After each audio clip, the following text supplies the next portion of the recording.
Assalamualaikum warahmatullahi wabarakatuh. Sebelumnya perkenalkan dulu, nama saya Warotulisa, saya dari Sastra Indonesia, Universitas Pamulang.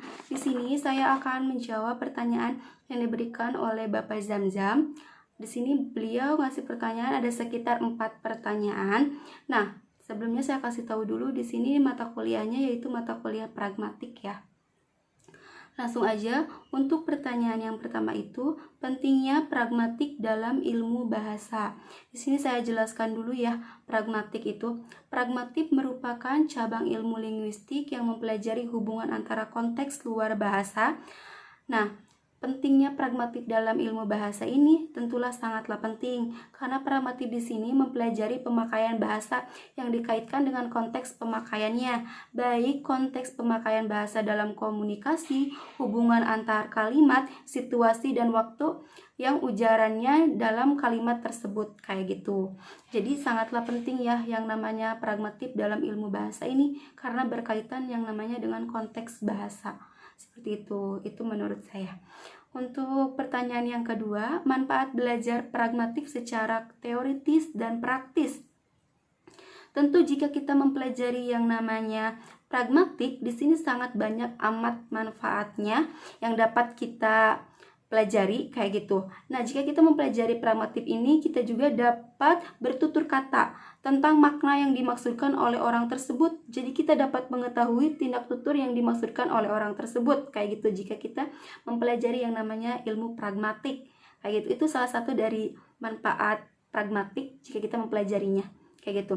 Untuk manfaat secara teoritisnya, di sini dapat menambah wawasan dan pengetahuan mengenai tuturan yang mengandung implikatur tuturan.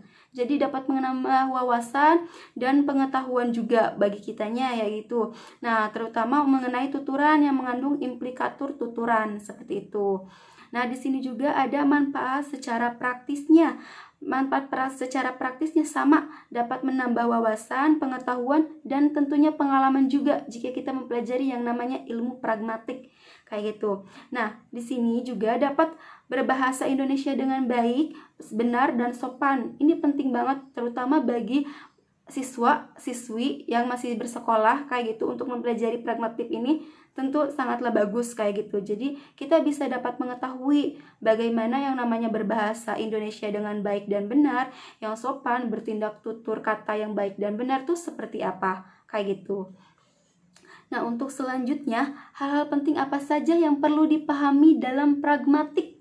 Nah, di sini hal-hal penting apa saja yang perlu dipahami dalam pragmatik? Yang pertama itu menurut saya sumber kajian pragmatik.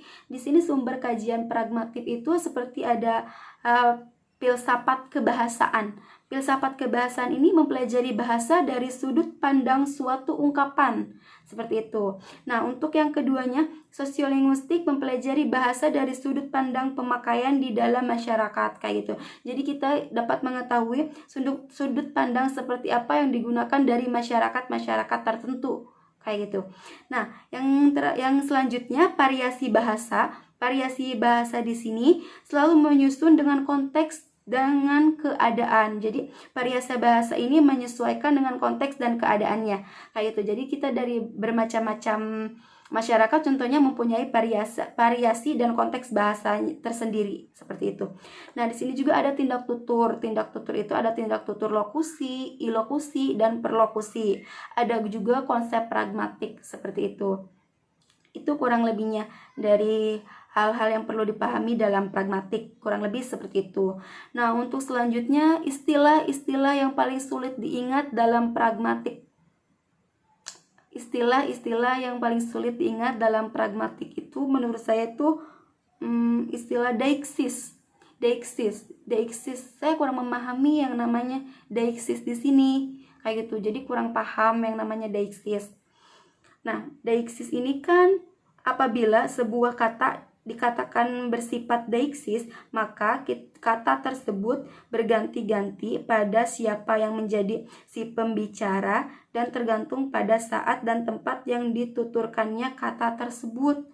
Jadi di sini mohon maaf Pak, saya kurang memahami yang namanya salah satu istilah dari pragmatic deixis ini. Deixis ini salah satunya. Nah, deixis ini saya kurang paham yang namanya deixis itu seperti apa, kayak gitu. Karena di sini sebuah kata dikatakan deixis. Nah, dikatakan deixis itu seperti apa jika kita dapat mengetahui kata itu bersifat deixis itu gimana caranya? Seperti itu. Kurang lebihnya mohon maaf Pak, mungkin seperti itu yang saya ketahui, kayak gitu. Jika banyak kesalahan mohon maaf. Sekian dari saya. Wassalamualaikum warahmatullahi wabarakatuh.